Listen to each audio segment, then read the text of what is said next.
that's the beauty of strategic alliances. That's the beauty of complementary services, because if you have a brand that people love, and if you're able to find another brand that's not your direct competitor, but that can help you, I think that's such a good, just win-win situation for everyone. Win-win-win situation. Yeah. It's winning for both brands and for the customer, because that's the key for those customer relationships. You have to make sure that the customer is good. That their customer that you're partnering with is good, and that your customer that you're partnering with is going to get taken care of as well.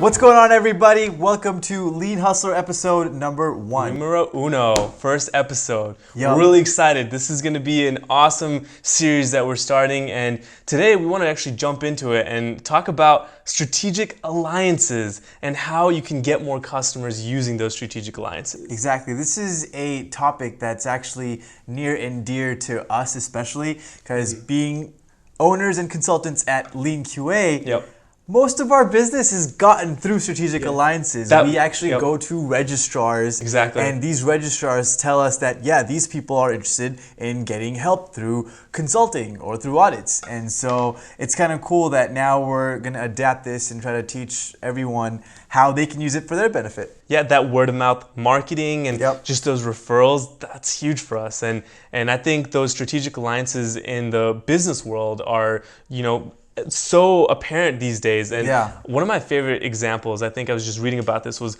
Kohl's. Kohl's is using this and is so awesome. Kohl's is actually using Amazon as a platform to get them more business.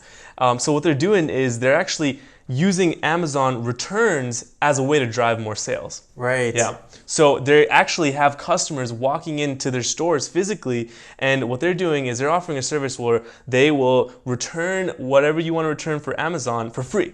They'll pack it, they'll ship it out, and their whole thing is that this is going to be a huge initiative for them. Yeah. No, I've actually done it myself. I've gone in and returned something to Kohl's. Yeah. Personally, I feel like it's easier to return stuff just at the local UPS store, but it's cool what they're doing. That's because I don't have a Kohl's next to me. Yeah. But it is cool what they're doing, because while I'm walking through Kohl's, I do feel like I see things that I'm like, oh, hey, I could easily pick that up. Or, hey, that's a really cool t-shirt that will go well with my shorts, and I'll just pick it up right there. So I can totally see why they would continue wanting to do this. Because my whole thing is, would you go into a Kohl's otherwise? No, I would never go into a Kohl's otherwise. Exactly. Yeah. And so this is actually really smart, because, instead of really trying to compete with this Goliath of Amazon, they're taking this awesome approach of, very strategic type alliance, because guess what? It's actually helping both Amazon and it's helping Kohl's, because Amazon is getting, satisfied customers. They just want to make sure that their customers are good. So they want a good spot, a consistent place where, their customers can go in and return stuff from Amazon. Right, exactly. In return, well, guess what? Kohl's is getting this possibility and this, new outlet to market their products and get their stores foot traffic, which is what they wanted. They wanted that traffic. And as our viewers will know, we'll probably be talking about Amazon quite a bit on this channel, because we love them. They're such an amazing customer retention company. And this is just another example of how they continue to win. Exactly. I also want to talk about my boy Travis Scott. He's not really my boy, Yeah. but he's such a dope artist, and he went into partnership with Reese's Puffs cereal, and he came out with a cereal box that has his album cover, the Cactus Jack, on the Reese's Puffs cereal box. That is awesome. That cereal sold out in 30 seconds. No way. 30 seconds. Wait, really? 30 seconds? And guess what? Here's the kicker. The cereal is a lot more expensive than a normal cereal would cost. It costs $50, and it still sold out on his website under 30 seconds. Wow. So obviously Reese's Puffs was going to ride that wave because they wanted to partner up with it. Hey. And it's something new that Travis Scott could offer to his fans and his following. That is great branding right there. It's a great branding, great partnership. Yeah. They both came together. Definitely. And they both won. Yeah, and a similar thing to that is just like Gary Vee partnered up with K-Swiss. Who knew that entrepreneurs could get into the shoe game? Yeah. I never thought about that. It's usually reserved for athletes. Yeah, or rappers. Or rappers, you know. But entrepreneurs, he's really making entrepreneurs cool. That's the coolest thing. Awesome. I'm feeling a little bit more OG because exactly. Like now I want to get a shoe deal because of that, right? That's like totally new, different aspirations to reach as an entrepreneur. Yeah. But it's cool because, you know, he reached out to K-Swiss, a company that, you know, I wouldn't think of buying a shoe from them. And he was able to make that deal and really, you know, relate his branding. You know, his clouds and dirt is one of his concepts that he talks about. He put that in a shoe, and I think that's so cool to be able to. And as an entrepreneur that is hustling, that's going through the motions, and it's not always going to be easy for us, and there are ups and downs. Really feeling that brand message of clouds and dirt really makes me want to wear his shoes and go out there and just keep hustling and grinding. Definitely. So I love how he went in and got a shoe deal for himself. He did that. That was really cool. And that's the beauty of strategic alliances. That's the beauty of complementary services, because if you have a brand that people love, and if you're able to find another brand that's not your direct competitor, but that can help you, I think that's such a good, you know, just win-win situation for everyone. Win-win-win situation. Yeah. It's winning for both brands and for the customer, because that's the key for those customer relationships. You have to make sure that the customer is good. You know, that their customer that you're partnering with is good, and that your customer that you're partnering with is going to get taken care of as well. 100%, especially in this information internet age, you have to be able to leverage that. You have to be able to get that branding partnership. Another cool strategic alliance that comes to mind is Uber, Lyft, any rideshare app, and airports. That's true. Airports have actually designated a portion of their airport to have these rideshare apps come in and pick up customers. Obviously, it's a win for rideshare apps like Uber and Lyft because they get customers right from the airports, which is a lot. And airports are able to win because now they take away all that traffic that would normally accumulate in their main pickup areas and kind of guide it towards one specific area. Definitely. So it's also a win. They're making it more efficient for themselves. Yeah, and Uber gets to get more customers then. Yeah, exactly. That's what it's about. Yeah, definitely speaking on like the internet knowledge area in that realm, you know, with all this information out there, using that to your advantage. Another definitely amazing, power-packed strategic alliance that just came up was with Tony Robbins, Dean Graziosi, and Russell Brunson. That was a big one. That was crazy. Biggest webinar, or the most webinar viewers in the history of webinars. That is, when I saw that alliance, I'm just like, man, these guys are winning. These guys know what is going on. They partnered up. They're, you know, three moguls in their industries, right? You know, with Tony Robbins helping, you know, businesses, motivational, and Dean Graziosi helping with, you know, a lot of the business aspect, and Russell Brunson being the marketing, the king of the funnels. And them coming together and just offering this much value to their customers. I think we can learn a lot of that, just partnering up with other people that are, you know, just killing the game and then giving so much value to the person, to the people. Yeah, no, definitely. Complementary partnerships are huge. So should we talk about how our approach to complementary partnerships has kind of paid off for us? Like, what are those 7 steps? Yeah, I'm down. Let's do it. Let's do it. So the first step that we have kind of talked about and have been working on is to identify what that value proposition would look like. Yeah. Right? Yeah. So you want to explain that? Let's talk a little bit about that. So when it comes down to a partnership, the main thing that, you know, when we're looking for partners is what value can we give, again, to the customer? We want to, again, relate it all back to the customer retention tactics. That's what we're all about here. No, customer retention, customer loyalty. What's going to truly benefit the customer? You know, you're not doing this to make money. I mean, you will make money, but, you know, what's going to give that customer value? What can be a joint effort that, if stacked together, gives 10 times more value to your customer? I think so. I think that's a huge point, is first, think about the value that you're going to give to your customer with that alliance. The second part of that, number one, identifying joint value proposition, is before you even reach out to that potential partner, think about the type of value you would be giving that person. Yeah. I was listening to a Russell Brunson podcast, and Russell Brunson talks about value like no other. He is a G when it comes to that. So what he was saying was that, you know, if you're going to reach out to me, don't just say, hey, can you be on my podcast for 5 minutes? Yeah. You know, that doesn't, he's such a busy man. He's up there. He has so many businesses that he's running. He's really successful. That's not going to be very valuable for him just to come out there. Nope. But if you reach out to him and say things like, hey, you know what? If you come on my podcast, it'll only take 7 minutes of your time. I'll put in $1,000 in advertising it. I already have 10,000 followers, so you'll be opening yourself up to a brand new subscriber following. If you kind of pitch it to him that way, where you have that much value that you're sharing with them, they'd be more inclined to be working with you, and he'd be a lot more inclined to then come onto your podcast. Definitely. Same thing if you're going to pitch an idea of being a valued partner with someone else, definitely share with them what their value they'll get when they work with you. Or what their customers will get as Or what value. their customers will get. Yeah. And remember what you said earlier, I like that a lot, Shamish.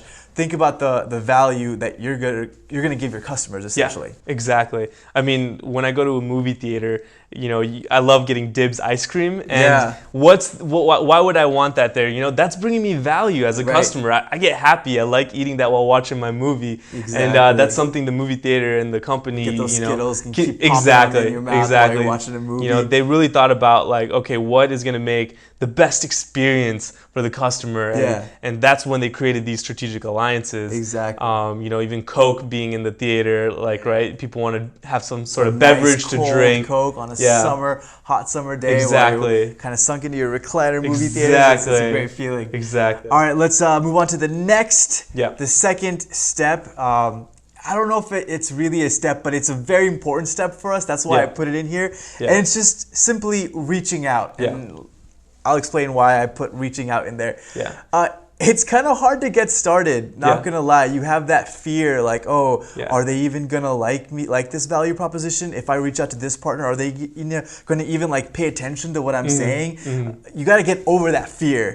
You just gotta go for it and reach out. The worst thing that could happen is them saying, no, this isn't for us. But hey, guess what? They're not the only fish in the sea. Just go out and reach out to the next person. And then the next person. Someone's bound to say yes, they're going to work with you. And then you just keep synergizing and keep going from there on out. And I think once you get that first person to say yes, then you can definitely... Then it is like a domino effect. It's a domino effect, and you give them so much value, then that's when you can be at a place where you can now ask them for a referral. And just ask them to maybe introduce you to someone. But that can't happen unless you give them 10x value. 10x value. And I think that value portion of it's so important. Right. So just reaching out is huge. So like don't get discouraged. Exactly. Just reach out.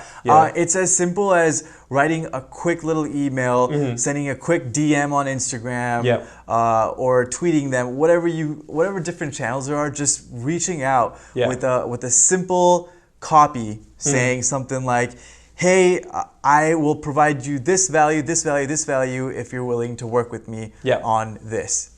That's it. That's all you do. That's what's worked for us. So, and something else may work for you. If you have something else that you want to share to the audience, feel free to write it in the comments below. Definitely. But what's worked for us is being just super simple, super specific. We have this going on for us. We think we'll add value to you this way.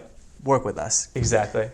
So I think we should move on to the step 3 now. Yeah, right? Step 3, which is after you've reached out to them and after you've kind of come together and have an alliance put together and you're talking already. The third step is to then identify your measurables, your measures of success. What will make your partnership successful? You have to have objectives and goals. Those are so important whenever you're running any kind of business, but especially when you have a partnership. Definitely. And because if you don't, then you're just kind of shooting in the dark. You're shooting in the dark. How do you know if it's working or not? And a lot of people might just, go down a bad path if they don't. Not gonna lie, it is gonna cost some money to come into a joint or a joint partnership. Definitely. Right? Because you're going to be investing some of your money. They're going to be investing their money. If you don't have measures of success, then it is like shooting in the dark, and you're just gonna be pretty much setting fire to all that cash because you're not collecting proper good data to continue scaling your business. Yes. So it's really important to identify what your measures of success will be. So like with objectives, right? My favorite example, and I like relating this to when you go into the doctor, right? When you go to the doctor, what do? What's the first thing the doctor does? They're gonna check your vitals. They're gonna check. They have like this little clipboard. They have a clipboard they come into. What do they check? They check blood pressure, heart rate, temperature, right? So they're checking these key performance indicators or KPIs, right? And these are the things that are telling the doctor whether your body is healthy or not. Right? The same way when you're trying to form this alliance or this partnership, you got to have these objectives or these key performance indicators that are telling you whether this partnership is working or not. I love that. And so you got to put in the work, and it's a little bit more work up front, but trust me, it's such a very efficient and very proper way to do it, so you don't have problems along the down. You don't waste too much time, and you're lean about it. Exactly. Hence the name Lean Hustler. Yeah. Right? Also, I haven't been to the doctor in like 3-4 years. Fun fact: I should go make an appointment after this. Yeah. All right. Cool. That's what I'll do. But moving on, the next thing that we're going to talk about is just building out the components of that strategic alliance. Now you're going to go ahead and do the work. So if you are pretty much a company that's going to be putting your product in another person's store, you put that product in that store, you write up the contract, you do all that work. What are the process steps there? What are the process steps? Exactly. For example, if you're a wedding planner, right? Do you know any DJs that you can contract and kind of come up with some sort of package deal together, right? That's an alliance as well. I see real estate agents as well who have a bunch of people coming up to them asking them for different services and contract type of work. And so is there certain contractors that you can partner up with and create a package deal there as well and create that alliance? Exactly. So building out the components and really laying it out. Building out those components, communicating with the partners exactly what your process steps are, understanding what their process steps are, getting our expectations clear, just kind of doing that work. That's the important part of that. Having that there is going to be the key. That's the work part of it. That's the hustle part of it. But it's really important. It is. And then after that, your partnership is live. You're going to be attracting customers. You're going to be making millions and millions of dollars. And after that, you have to, knock on wood, after that, you have to collect data on your measures of success that you created a few steps before. That's very important. Take a little bit of time out of your day to sit back and analyze all the work that's been put in, all the work that's been put in for that joint partnership, and understand what the data is telling you for that partnership. Is it positive or is it negative? If it's negative, well, then we move on to step 6, which is optimize. And that's really taking that data, and when we say data really is crucial. Like it's one of the most important things. You take that data and you read it and you're able to learn from it, and then you keep improving on it, and that's where the optimized part of it comes into play. Where you keep taking what's not working and you split test. And split test. Oh man, I love split test.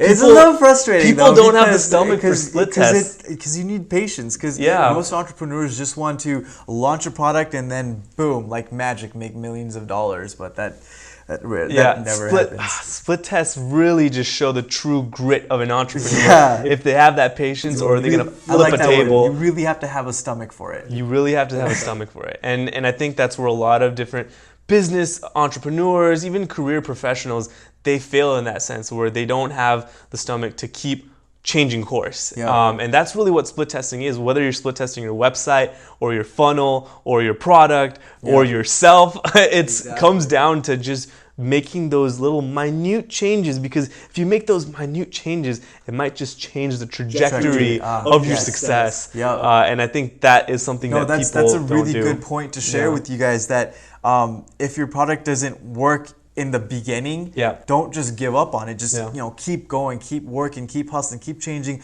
little by little to see what you can do to make it a success. And if you stick with it, it may, based on the data, it may take you to great lengths of success. Exactly. And so with that optimization aspect of it, I think that's really crucial. Just keep making those changes and improving. And the best strategic alliances and the best companies in general are not to just optimize when things aren't going right, but to keep optimizing even when things are going right. I've seen so many companies that are already, especially like drop shipping companies, right? They're already making millions of dollars. But I keep seeing them change up their ads every other day to, I guess, scale even more. That tells me that they're constantly optimizing even things that are working. So that's very important. And that's an important key. It's you gotta fall in love with the process. You gotta fall in love with the process. Take Gary Vee's advice. But I love the results. You gotta fall in love. You gotta fall in love with just continuously split testing and changing, because you should never be content. I think that's the key of entrepreneurship. You should never be content. You should always. Those cliches are true. You gotta love the journey, not the end. As cliche as it is. Oh man. No, but it's true. The process is what is going to take you to the next level. So you have to love that process. Definitely. And the 7th step is just to repeat. That's it. It's very simple. Just repeat the whole process over again. Steps 1 through 6. Find out other joint partnerships and alliances that you can create. How can you replicate your success? How can you replicate that success with different products, different companies, different potentials, partnerships, and just keep going. Like, just keep brainstorming, keep thinking outside of the box, right? Yes. If you think, okay, wait a minute, this won't work for my business because I'm an online edupreneur, education entrepreneur, right? I'm selling edupreneur. I'm selling online courses. Well, you can look at Tony Robbins and, Dean Graziosi. Like, you're able to create these partnerships, whether it's having an online workshop that you do together, you present something together, you put your product in their store, whatever it is, be creative with it, essentially. You gotta figure out what is the key and keep split testing what's gonna work and how your product will be a complementary service or product to another business. And then you take that and you make that strategic alliance. This is a very key component of success. Complementary partnerships, strategic alliances is a huge reason why so many companies are successful. And so we really urge you to take advantage of this if you're not already. Really leverage it and dig deeper. Just keep going and understanding how you can get the best results out of these partnerships. And guaranteed, I mean, we've seen it happen with ourselves. We've seen it happen with so many other companies. It's going to make you very happy. Yeah. And that's all we have for this episode. Make sure to tune in again next week. Hope you guys liked it. If you guys did find some value out of this episode, please like, share, subscribe, comment, all of that. It would really help us out, and it would really be awesome because we want to just provide value. At the end of the day, that's our mission. We want to help you guys grow your businesses, grow yourselves, grow your careers, and thanks for tuning in.